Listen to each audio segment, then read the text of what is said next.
Thank you, Mr. President. As a member of the Senate Armed Services Committee, I am pleased that we, as a committee, have once again come together in a bipartisan fashion to advance the National Defense Authorization Act, or NDAA, which I believe is a vital piece of legislation for our national security. I thank the chairman and ranking members in both the House and the Senate for their leadership, Senator Inhofe, and the members on both sides of the aisle who have continued to work together on this very important defense bill. Congress, as an institution, continues to come together each year to show our troops and their families that they have our full support. The federal government's #1 responsibility is to provide for the defense of our nation. This year's NDAA, the John S. McCain National Defense Authorization Act, honors our chairman, who has dedicated his life to serving our country. Few people are more passionate about our troops and our military readiness than Chairman McCain, and the courage he has exhibited during his years of service and in his current battle has inspired all of us. I'm pleased we were able to put together legislation bearing his name that builds on last year's efforts to provide adequate tools so our forces can fully rebuild our military and adequately address the challenges which they face. But the most important capability we have is our people, the men and the women in uniform who defend our nation, and the families who give them the strength to do so. That's why I'm pleased this year's NDAA includes a 2.6% pay raise for our troops. We are also fortunate that the leader of our armed forces, Defense Secretary James Mattis, has provided us with a national defense strategy that clearly articulates the current and emerging threats which we as a nation are facing. This strategy focuses on the central challenge facing our nation, the reemergence of long-term strategic competition with our near-peer competitors, such as Russia and China. It is our duty to provide Secretary Mattis and all of our troops with the tools they need to execute the strategy. The world is more dangerous than at any time since the Cold War era. China and Russia are both strategic competitors. Great uncertainty still remains on the Korean Peninsula. Iran continues to threaten Middle Eastern stability, and our forces remain engaged in combat in Afghanistan and conducting counterterrorism in multiple areas of operation. Our superiority in maritime, air, ground, space, and cyber domains, once taken for granted, are constantly challenged by our strategic and regional competitors. Even more concerning, the threat of sequestration and repeated continuing resolutions have prevented our troops from being fully equipped to prepare and defend against these threats. As a result, modernization, readiness, and sustainment have all suffered. It is our duty to provide funding stability and avoid arbitrary budget caps that constrain defense spending below that which is required to protect our nation. Failure to provide adequate, stable funding disrupts planning. It impacts responsible obligation of critical funding resources. It degrades readiness and inhibits modernization. And there have been disturbing real-world consequences. The high operational demand with an insufficient fleet, overburdened maintenance infrastructure, and an erosion of training of all were factors in a string of recent Navy surface fleet incidences.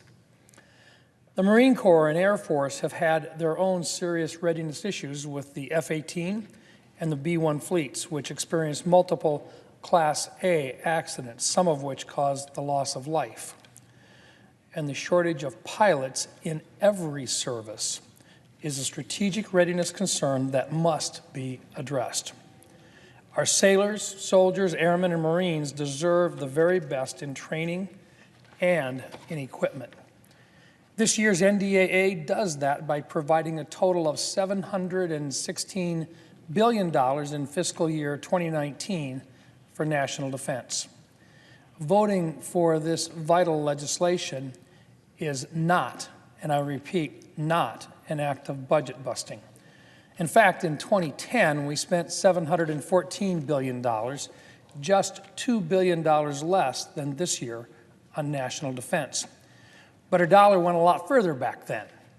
Adjusted for inflation, this bill actually authorizes more than $110 billion less than in 2010 buying power. We are slowly digging ourselves out of a hole that has hollowed our armed forces. The real budget busting is being done with mandatory spending, and we don't even vote on mandatory spending.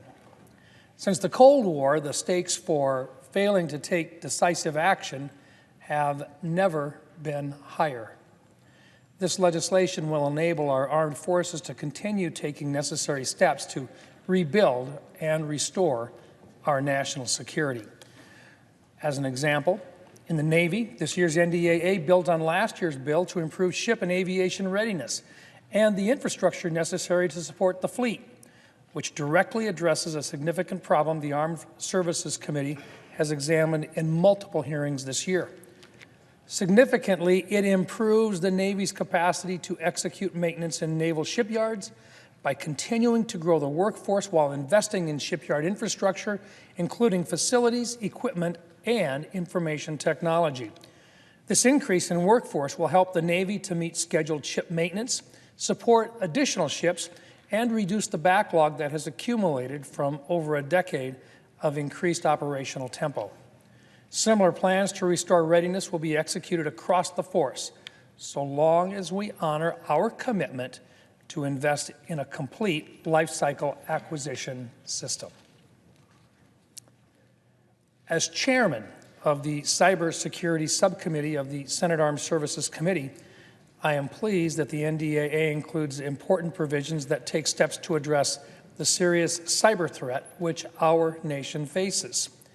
It includes providing the Secretary of Defense with the authority to conduct military operations in cyberspace, developing a program to establish cyber institutes at educational institutions, and investing in cyber programs in the defense industrial base. These are important steps that we can take to defend the nation in the cyber domain. I'm also glad that the bill we are considering today includes strategic measures which I offered to improve the officer personnel management and increases the capabilities of our training ranges throughout the Department of Defense to better support the objectives outlined in the National Defense Strategy. Today, a number of our personnel and training systems are outdated and fail to provide our forces with the tools they need on the modern battlefield. This bill changes that. Now, while we champion this year's bill, we must also extend our view beyond the fiscal year 2019. We must be prepared for a future while reacting to the present, especially as it relates to funding.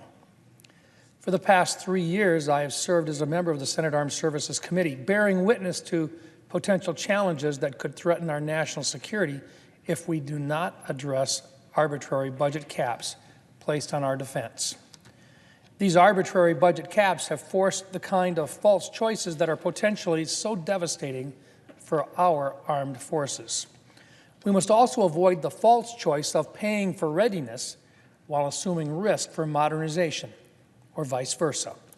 We cannot let the pursuit of the perfect modernization solution prevent us from implementing mature technologies to address short-term capability gaps.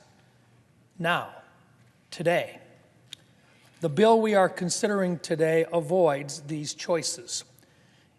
In closing, I thank Chairman McCain, Ranking Member Reed, Senator Inhofe, and my other Armed Services Committee colleagues and everyone on staff for their work on this year's NDAA.